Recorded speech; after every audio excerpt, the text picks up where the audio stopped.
ത്രിയേക ദൈവത്തിന് സ്തുതി. യേശുവിൽ സ്നേഹവന്ദനം. ആത്മാവിൻ്റെ അടിത്തട്ടിൽ നിന്ന് ഉയരുന്ന ആഗ്രഹങ്ങളാണ് പ്രാർത്ഥന. കാൾവർ എന്ന ശാസ്ത്രജ്ഞൻ ഒരു പ്രാർത്ഥനാ മനുഷ്യനായിരുന്നു. ദൈവത്തിൻ്റെ കൊച്ചു പണിശാല എന്നായിരുന്നു തൻ്റെ ലാബിനെ അദ്ദേഹം വിളിച്ചിരുന്നത്. അനേകം കണ്ടുപിടുത്തങ്ങൾ ദൈവത്തിൻ്റെ ആ പണിശാലയിൽ നിന്ന് ഉയർന്നു വന്നിട്ടുണ്ട്. പ്രാർത്ഥന ജീവിത ശൈലിയാക്കി തീർത്ത ഭക്തന്മാരിൽ ഒരാളായിരുന്നു ജോർജ് മുള്ളർ. അദ്ദേഹം ഒരു അനാഥ മന്ദിരം നടത്തിയിരുന്നു. ദൈനംദിന ആവശ്യങ്ങൾക്കുള്ള പണം ഇല്ലാതെ വരുമ്പോൾ അദ്ദേഹം പ്രാർത്ഥനാ മുറിയിലേക്ക് കയറിപ്പോകുമായിരുന്നു.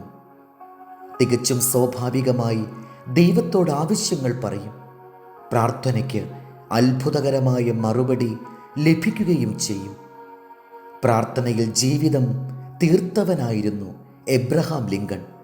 തന്നേക്കാൾ വലിയ ഒരു ശക്തിയിൽ നിന്നുള്ള ഒരു കൈത്തോട് മാത്രമാണ് താനെന്ന് അദ്ദേഹം വിശ്വസിച്ചിരുന്നു. മുന്തിരിച്ചെടിയും അതിൻ്റെ ശാഖകളും എന്ന പോലെ ദൈവവും മനുഷ്യനും തമ്മിലുള്ള ബന്ധമെന്തെന്ന് യേശു പഠിപ്പിച്ചു.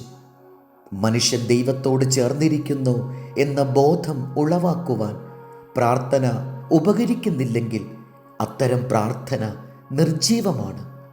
നമ്മുടെ ജീവിതത്തിലുണ്ടാകുന്ന പ്രതിബന്ധങ്ങളിൽ ദൈവം നമ്മുടെ കൂടെയുണ്ട് എന്ന ബോധം ഉളവാക്കുക മാത്രമേ പ്രാർത്ഥന കൊണ്ട് സാധിക്കേണ്ടതുള്ളൂ.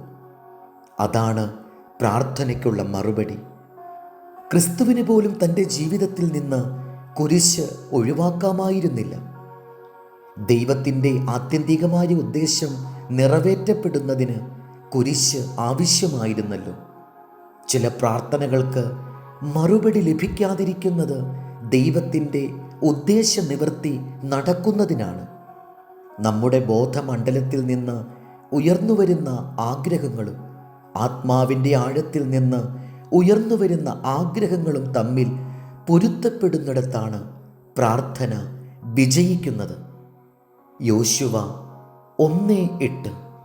ഈ ന്യായപ്രമാണ പുസ്തകത്തിലുള്ളത് നിന്റെ വായിൽ നിന്ന് നീങ്ങിപ്പോകരുത്. അതിൽ എഴുതിയിരിക്കുന്നത് പോലെയൊക്കെയും പ്രമാണിച്ചു നടക്കേണ്ടതിന് നീ രാവും പകലും അത് ധ്യാനിച്ചു കൊണ്ടിരിക്കണം. എന്നാൽ നിന്റെ പ്രവൃത്തി സാധിക്കും, നീ കൃതാർത്ഥനായും ഇരിക്കും. ദൈവം നമ്മെ അനുഗ്രഹിക്കട്ടെ. കർത്താവിൽ എളിയ ശുശ്രൂഷകൻ, ഏരാളിലച്ചൻ.